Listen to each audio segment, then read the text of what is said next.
Começa agora um programa que traz tudo sobre o livro mais lido em todos os tempos. Apresentamos O Som do Livro.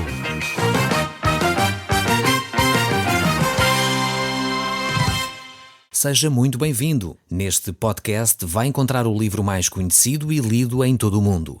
Vamos levá-lo numa viagem pela história da humanidade. Este é um audiolivro para si, para a sua família e sociedade em geral. Contextualização e comentários de Paulo Chaveiro. Eu sou o Paulo Chaveiro e nós hoje estamos de novo a voltar ao Velho Testamento. Parece uma brincadeira de palavras, mas é exatamente isso. Estamos de volta ao Velho Testamento e vamos fazer uma introdução a um livro um pouco estranho, talvez daqueles livros da Bíblia em que nós não estamos muito habituados a ler. É um pequeno livro, mas que tem grandes mensagens para nós hoje. É o livro de Obadias. Eu creio que muitos destes pequenos livros, chamados os livros dos pequenos profetas, têm grandes revelações para nós. Só que muitas vezes, como nós não conseguimos perceber bem os contextos, quer o contexto histórico, o contexto cultural, em que eles foram redigidos, foram escritos, por vezes não percebemos muito bem que mensagem Deus tem para nós através daqueles profetas. Eles são considerados pequenos profetas não pela dimensão ou pela importância da sua profecia, mas pela quantidade de escrita que ele deixou para cada um de nós. Então, estes pequenos profetas estão aglomerados no final do Velho Testamento, exatamente para nos facilitar a compreensão. Aos grandes profetas, como Isaías e etc., Zacarias, aqueles grandes autores das Sagradas Escrituras, Jeremias, mas depois temos então aqueles pequenos livros de profecia que realmente nos manifestam a vontade de Deus também, mas como deixaram pequenas sentenças, poucas palavras, são considerados então os pequenos profetas. Obadia é um desses pequenos profetas e ainda mais é um dos pequenos profetas sobre o qual nós não temos muito conhecimento. Não há muitas informações sobre Obadias. No próprio livro nós não encontramos grande referência a quem é Obadias, de onde ele surge e todo o contexto familiar de onde ele procede. Obadias também era um nome comum naquela altura, portanto há por isso algumas questões em torno da personagem de Obadias e nós realmente vamos ver que não é um caso único. Obadias não é o único que escreve profecias, e nós sabemos isso. Há 4 profetas que estão também nesta mesma situação. São eles o livro de Ageu, Abacuque e Malaquias, mas Obadias é de facto um desses escritores que nós não obtemos grande informação. No entanto, eu creio que ele é um grande escritor também, deixa uma grande mensagem para nós e realmente vemos que ele era respeitado pelo seu povo. Por um lado, nós percebemos que o próprio nome de Obadias significa servo de Deus. Isto é o significado do nome de Obadias. Nós agora, no Ocidente, nós não temos muito hábito de atribuir aos nossos filhos os nomes por causa do seu significado. Mas eu creio sinceramente que valeria a pena nós refletirmos um pouco mais sobre os nomes que damos aos nossos filhos. Eu fiz exatamente isso. É por isso que os meus filhos têm nomes que não são comuns, por um lado. Por outro lado, os nomes deles têm um grande significado para nós. Por exemplo, o Natanael, que significa presente de Deus. Este é o significado do nome de Natanael. E realmente o Natanael foi um presente que Deus nos concedeu após nós termos perdido um primeiro filho na gravidez ainda. E realmente o Natanael foi esse presente que nós recebemos com muita alegria da parte de Deus. E por isso atribuímos-lhe o nome Natanael. Cada vez que pronunciamos esse nome, lembramos que ele foi um presente que Deus nos concedeu após esse período difícil que eu e a minha esposa passamos. Josias, um nome interessantíssimo também, e aqui não escolhemos tanto pelo seu significado literal, mas porque Josias foi um grande rei. Foi um homem de Deus que começou bem cedo a servir a Deus e com essa preocupação de honrar o nome de Deus. Aos 8 anos de idade, Josias tomou posse do reino, começou a reinar com 8 anos de idade e começou logo a fazer grandes reformas espirituais na nação de Israel. Então nós consideramos que o Josias, o nosso segundo filho, seria de facto esse homem que é um líder, que é alguém que arrasta com ele pessoas, e de facto é. pelo caráter que ele tem, pela personalidade que ele tem. É uma criança já que manifesta grande capacidade de mobilização e de liderança. Normalmente leva pessoas atrás dele, outras crianças, como é óbvio, tendo a idade dele. Débora, a nossa Débora também é a mesma coisa, o seu significado é abelha, mas em termos de nome não foi tanto pelo significado, mais uma vez, do nome, mas pelo que fez essa mulher. Foi uma mulher de Deus também, uma profetisa, alguém que honrou o nome de Deus, declarou a vitória de Deus sobre o povo de Israel. Foi uma mulher realmente de caráter. E por isso mesmo escolhemos esse nome também para a nossa filha. Então, nós temos tentado viver esta realidade de escolher os nomes dos filhos não só porque são bonitos, mas porque têm um significado por detrás. E Obadias é este servo de Deus. Não é um nome só assim por acaso. É alguém que realmente está por detrás e serve a Deus. Há outros nomes assim semelhantes entre estes, semelhantes a estes, como por exemplo o Evangelho de São Marcos. O Evangelho de São Marcos apresenta a pessoa de Jesus Cristo como servo de Deus.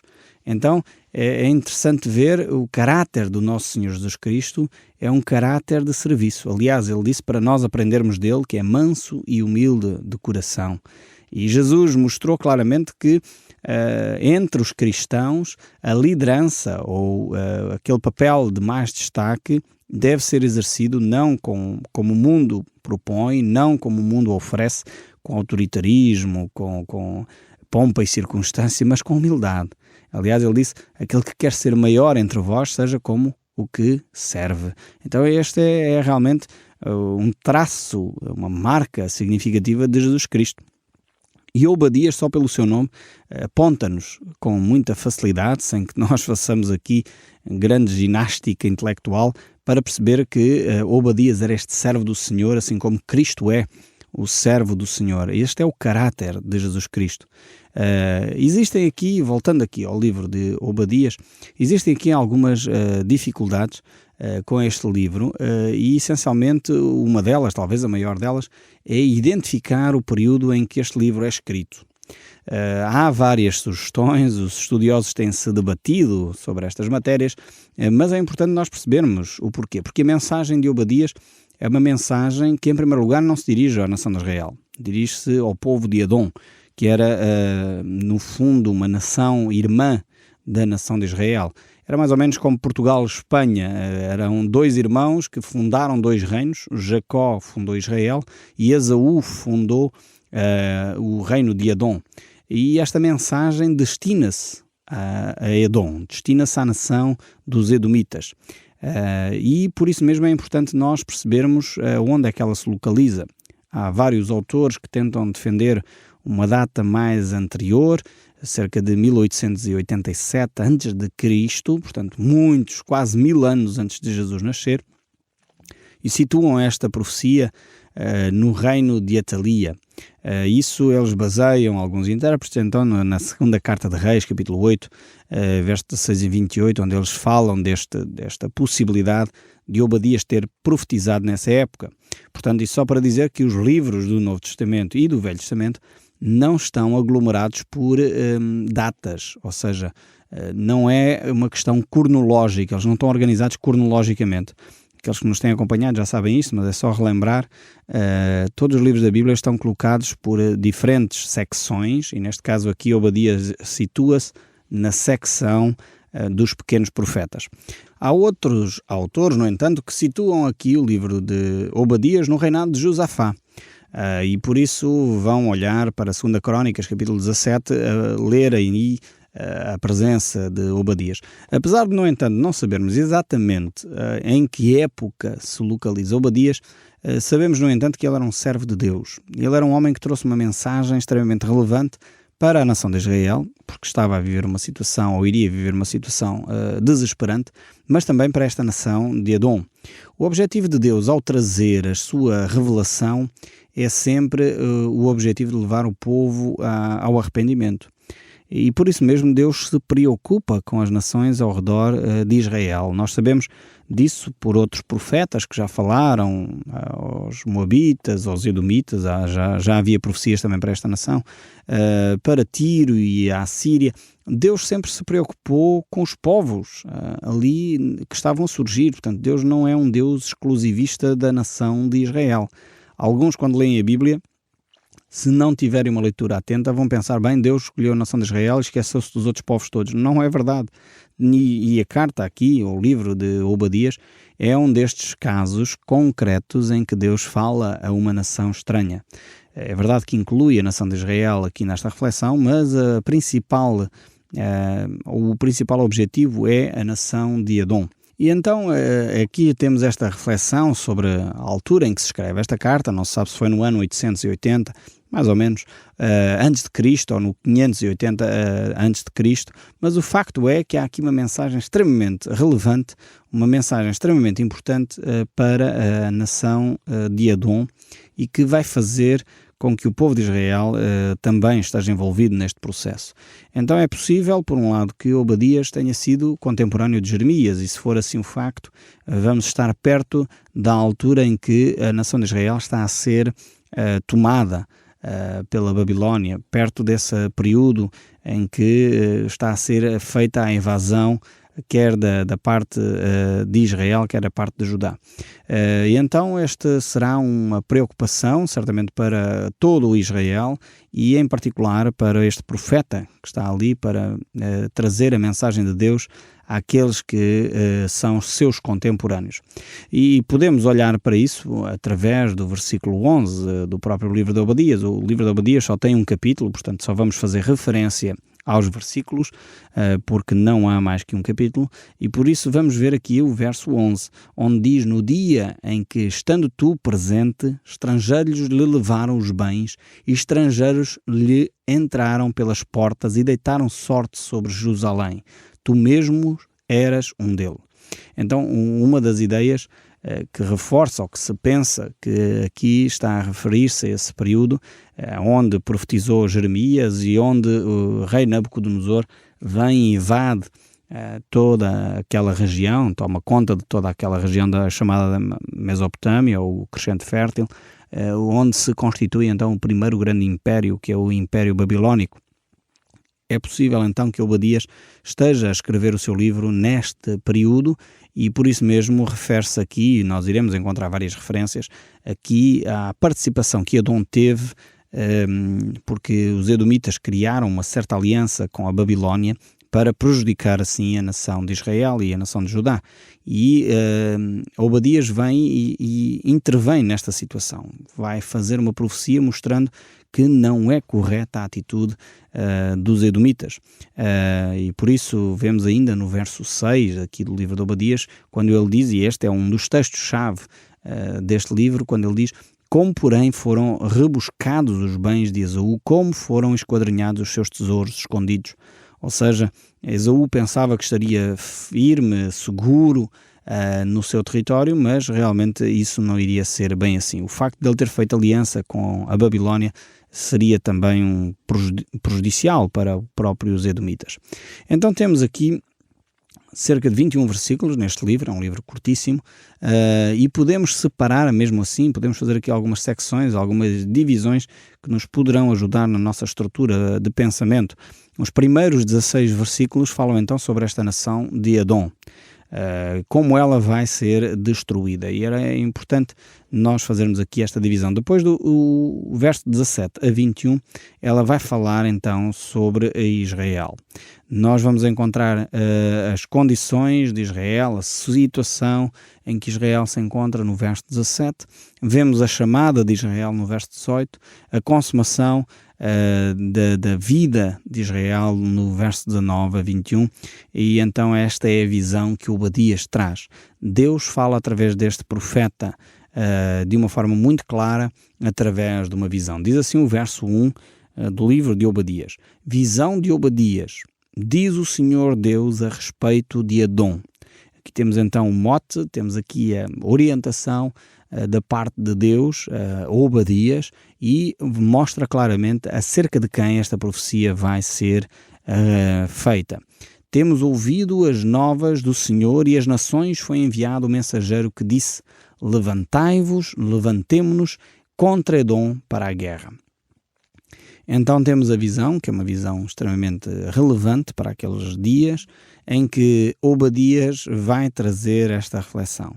Como já dissemos, o nome de Obadias significa servo de Deus. É alguém que fica ao serviço de Israel. Apesar de nós não termos muitas referências, não há a referência à localização da terra dele, não temos a referência de quem eram os seus pais. No entanto, vemos realmente que Obadias era um homem que se dispõe a servir a Deus e traz assim a mensagem de Deus àquela nação. E é uma mensagem que infelizmente não é uma mensagem boa, uma mensagem agradável. Mostra claramente que é uma mensagem onde Esaú, os seus descendentes, os edomitas, iriam ser esquadrinhados, diz o texto bíblico lá no verso 6, que é aquele verso chave para a compreensão deste livro. Iam ser esquadrinhados, iam ser rebuscados, iam ser peneirados, iriam ser, no fundo, avaliados pelo seu procedimento. E, no fundo, era isto que Obadias estava a trazer à nação de Edom. Agora é preciso só relembrar, eu já tenho dito isto aqui, que Edom eram descendentes, portanto, descendentes diretos de Esaú. Portanto, eram duas nações irmãs, podemos dizer assim.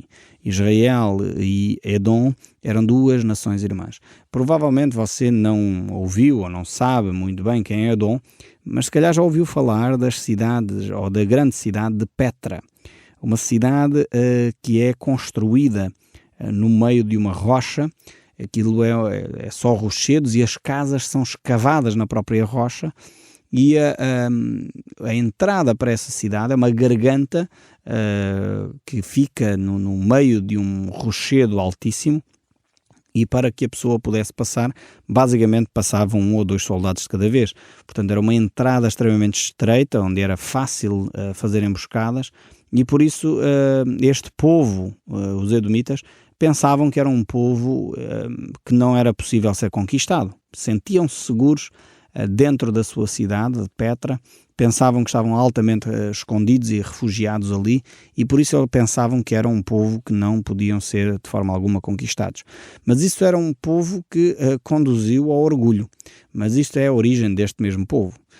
Vemos que logo desde o início os edomitas são então descendentes de Esaú, isso encontramos em Gênesis 36, e vemos que Esaú então sai da sua parentela, ele desce então para o monte Seir, e ali ele desenvolve esse seu povo.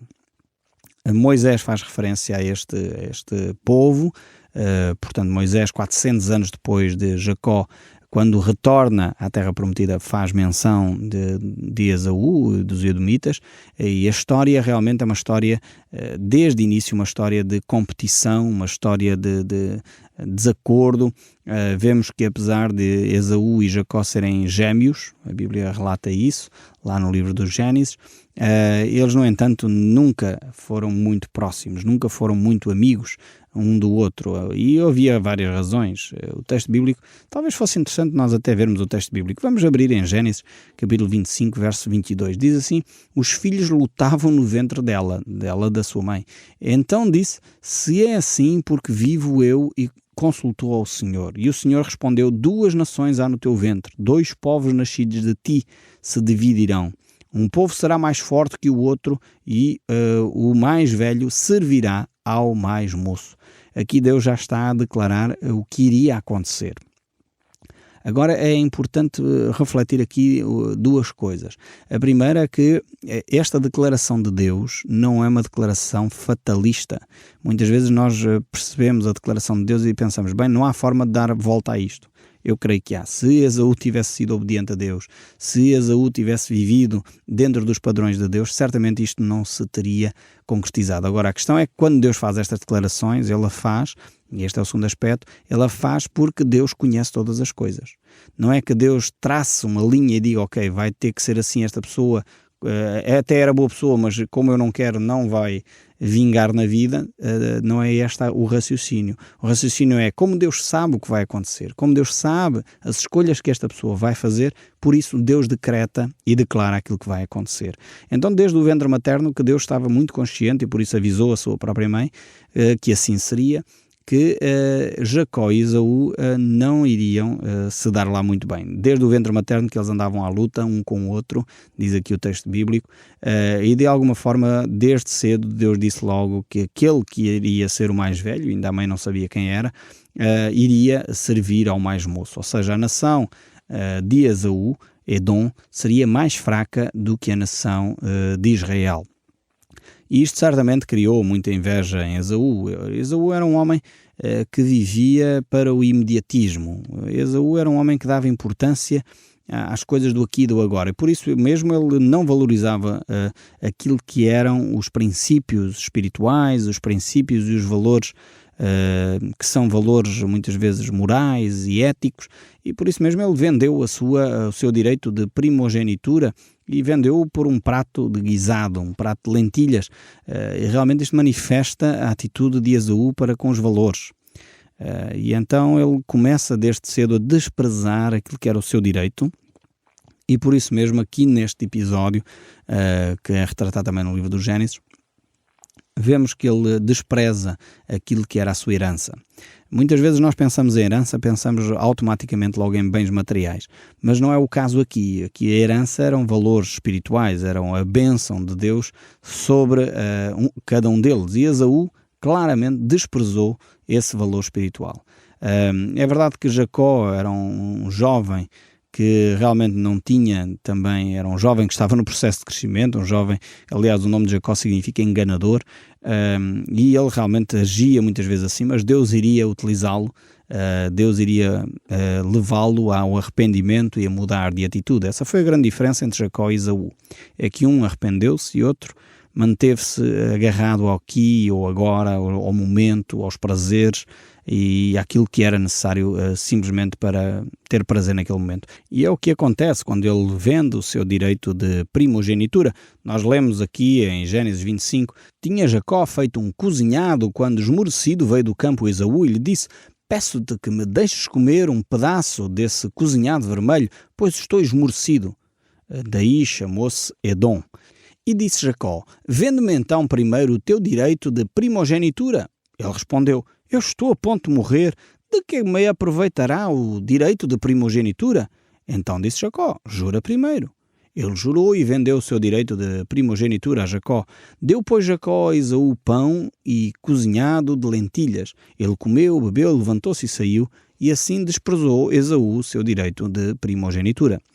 É claro está que Esaú não estava de facto às portas da morte, mas aqui vemos como ele é um homem que desrespeita os valores que são os valores da família, o valor da herança, o valor daquilo que ele poderia ter recebido em termos espirituais. Por isso mesmo, esta profecia é então dirigida a esse povo e aos seus descendentes, a Esaú e aos seus descendentes, e realmente nós iremos tirar certamente muitas lições sobre a importância dos valores de uma sociedade, a importância dos valores de cada um de nós. São coisas que não são materiais, mas são coisas que são estruturais para o bem-estar de um povo. O Som do Livro, uma produção da Rádio Transmundial de Portugal.